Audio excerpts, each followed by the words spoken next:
Good evening, everyone. This is Kim with Conscious Chimera. Tonight, for the Nonfiction Bedtime Stories, I want to talk to you about visitation dreams. And maybe you've had a visitation dream where a deceased loved one or even a friend or acquaintance has come in your dream.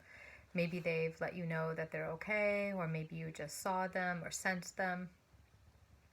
Or maybe you haven't had a visitation dream yet. Today, though, I'd like to tell you about a book by Jean Van Bronckhorst, and this book is called Dreams at the Threshold. She was a social worker, and a bereavement counselor for many, many years, and continues to do good work today. She wrote this book based off the experiences she had in those positions, in those jobs, and I'm going to read to you a page from her book, the section titled Visitation Dreams in the Afterlife.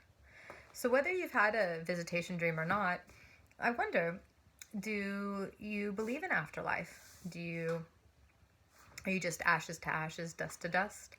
Or do you believe that there is another spiritual plane that we go to? There's so many different beliefs, and visitation dreams can really get us to question our beliefs. So I'll read a little from that now. Visitation dreams of deceased loved ones speak indirectly of an afterlife.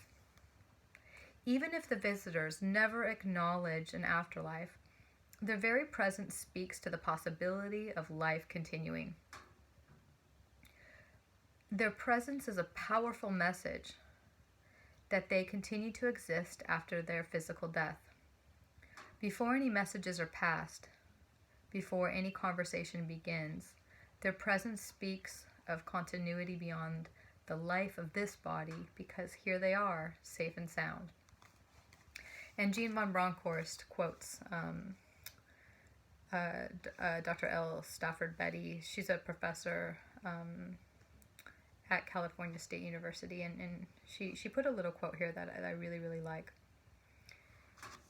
Usually, these spirits bring comfort and a sense of wonder, not only for the dying, but also for the family of the dying.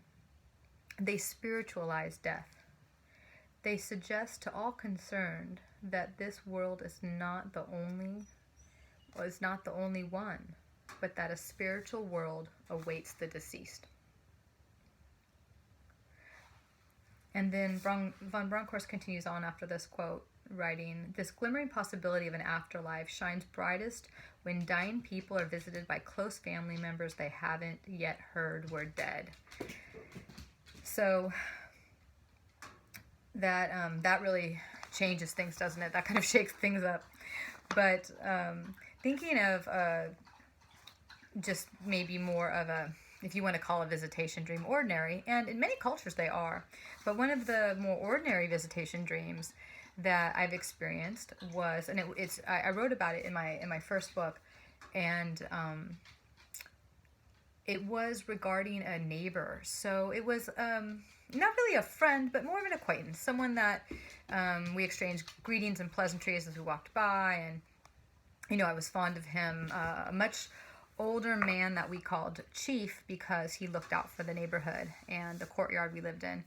And he went in for, I think, maybe a hospital procedure. This was some years ago, but he went in for some type of like hospital procedure, and I didn't hear from him for a couple weeks, thinking his family was taking care of him. Well, it turns out that while that was all true, he did pass away during that time.